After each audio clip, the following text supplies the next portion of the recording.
وداعيا إلى الله بإذنه وسراجا منيرا. حضرت عبدالله بن حسن রাদিয়াল্লাহু আনহুর শাহাদাত। আব্দুল্লাহ বিন হাসান বিন আলী রাদিয়াল্লাহু আনহু ছিলেন নাবালেগ, অপ্রাপ্ত বয়স্ক কিশোর। নারীদের তাঁবু থেকে বের হয়ে ইমাম হুসাইন রাদিয়াল্লাহু আনহুর সামনে দাঁড়ালেন। জয়নব রাদিয়াল্লাহু আনহু দৌড়ে এসে তাকে তাঁবুতে ফিরিয়ে দিতে চাইলেন, কিন্তু এই কিশোর রাজি না হয়ে বলল, খোদার শপথ, আমার চাচার কাছ থেকে দূরে যাব না। আল্লাহ।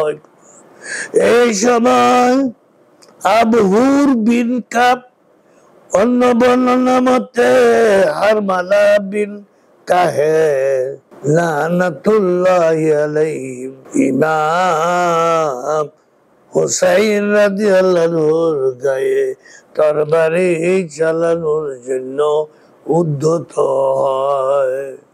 কিশোর আব্দুল্লাহ চিৎকার দিয়া বলল, হে জারস, আবু তো ধ্বংস হোক, আমার চাচাকে হত্যা করতে চাও? এই চিৎকার শোনার পরও এই নাপাক ইমামের গায়ে তরবারি আঘাত হানতে গেলি কিশোর নিজের হাত দিয়ে তা ফিরাতে চেষ্টা করে। আল্লাহু আকবার। তরবারি আঘাত তার হাতে লাগে, সে চিৎকার দিয়ে উঠে, চাচা, হে চাচা। হযরত হুসাইন রাদিয়াল্লাহু আনহু তাকে বুকে জড়িয়ে ধরলেন এবং বললেন, ভাতিজা রে, এই মুসিবতে তুমি ধৈর্য করো, আল্লাহর দরবারে কল্যাণ কামনা করো, কেননা আল্লাহ তোমাকে নেককার বান্দাদের কাতারে শামিল করেছেন। হঠাৎ হারমালা বিন কাহেল দূর থেকে আব্দুল্লাহকে লক্ষ্য করে তীর নিক্ষেপ করে। ইমাম হুসাইনের কুলি আব্দুল্লাহ শহীদ হয়ে যান। তারপরে শিমার বিন জিলজৌশান তাঁবুতে হামলা চালায়, নিজের বর্ষার আঘাতে তাঁবু দ্বিখণ্ডিত করে চিৎকার করে বলে, আগুন নিয়ে এসো, তাঁবুতে যারা আছে তাদের সহ আগুন লাগিয়ে দাও। নাউযুবিল্লাহ।